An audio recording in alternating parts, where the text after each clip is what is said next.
The meeting between the leaders of North and South Korea, Kim Jong-un and Moon Jae-in, on April 27 was widely considered a success.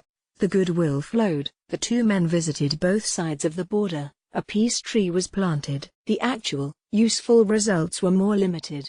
But one immediate consequence will be felt from May 5. On that day, North Korea's clocks will be turned forward by half an hour so that both Koreas sit in the same time zone again, 9 hours ahead of GMT.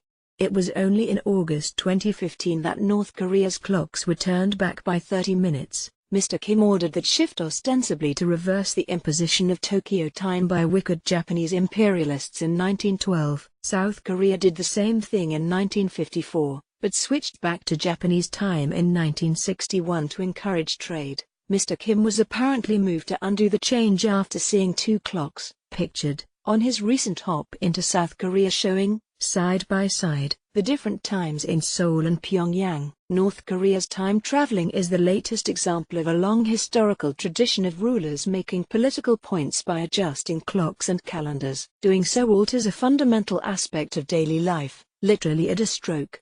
What better illustration could there be of a ruler's might than control over time itself? Admittedly, not all such changes stand the test of time. French revolutionaries, keen to emphasize the break with their monarchist past, failed to get their 10-hour clock an entirely new calendar to stick after imposing them in 1793.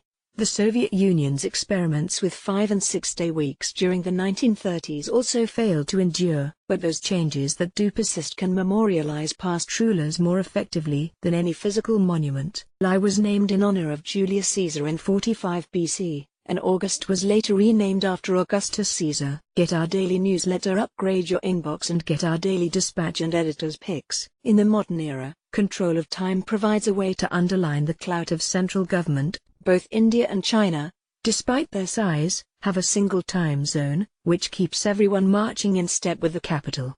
It also offers an opportunity for emphasizing independence and non-conformity. Hugo Chavez turned the clocks back by half an hour in 2007 to move Venezuela into its own time zone, supposedly to allow a fairer distribution of the sunrise but also to ensure that the Socialist Republic did not have to share a time zone with its archenemy, the United States. In theory, modern technology offers liberation from temporal tyranny. Smartphones and computers can translate between time zones and calendar systems, allowing people to use whichever they like. In practice, however, time zones and calendars are more than just arbitrary ways to rule lines on time. They do not merely specify how to refer to a particular instant or period.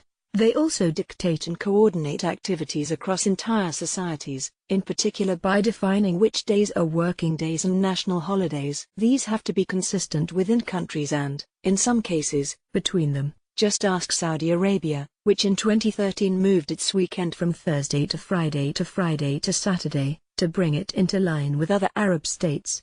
The need for such coordination means there is no escape from centralized control of clocks and calendars, which explains, in turn, why the tendency to tinker with them for political purposes is timeless.